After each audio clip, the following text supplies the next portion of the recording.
पुराने राक्षस की वापसी। गांव के किनारे एक घना जंगल था जिसे लोग कालवन कहते थे। कहा जाता था कि इस जंगल में एक बूढ़ा असुर रहता है, भैरासुर। कोई उसे देख नहीं पाया था, लेकिन रात के समय उसकी भारी गहरी सांसों की आवाज जंगल से सुनाई देती थी। गांव के लोग उसे प्रसन्न रखने के लिए हर पूर्णिमा की रात जंगल के किनारे फल फूल चढ़ाते थे। लेकिन नई पीढ़ी को इन बातों पर यकीन नहीं था।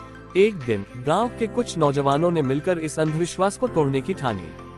रात का साहसिक कदम। रात के अंधेरे में 4 लड़के रघु, नरेश, बालू और हितेश जंगल में घुस गए।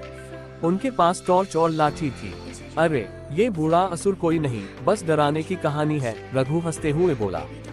बाकी सब भी मजाक उड़ाने लगे। जैसे जैसे वे जंगल के भीतर गए, हवा भारी होती गई। अचानक एक विशाल परछाई उनके सामने आई। उसकी आंखें अंगारों की तरह दहक रही थीं। वह हड्डियों से ढका हुआ, झुका हुआ पर बेहद शक्तिशाली दिख रहा था। भैरासुर जाग उठा। तुम्हारी हिम्मत कैसे हुई मेरी नींद खराब करने की? भैरासुर की आवाज बिजली की तरह गूंजी। उसकी सांसों से पेड़ हिलने लगे। लड़कों की टॉर्च अपने आप बुझ गई।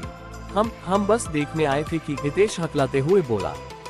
दिख गया ना? असुर हंसा और उसकी हंसी में इतनी गूंज थी कि लड़कों के कान सुन्न हो गए। अब जो जंगल में आया है वो बिना कीमत चुकाए नहीं जाएगा। भैरासुर ने अपना हाथ उठाया और जादुई तरीके से लड़कों के पैरों को जकड़ लिया। अब तुम भी मेरे जैसे बुरे बन जाओगे और हमेशा के लिए यहीं रहोगे।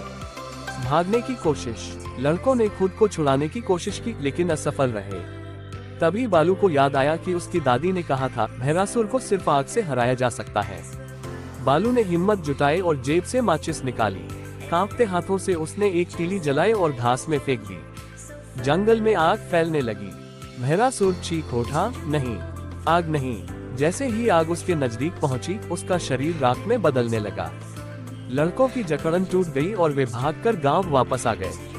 अगले दिन जब लोग जंगल गए तो वहां बस राख थी। भैरासुर की कोई निशानी नहीं थी। पर क्या वो सच में मरा? कहते हैं जब कोई अकेले उस जंगल से गुजरता है तो अब भी एक भारी सांस की आवाज सुनाई देती है। शायद भैरासुर फिर जागने का इंतजार कर रहा है।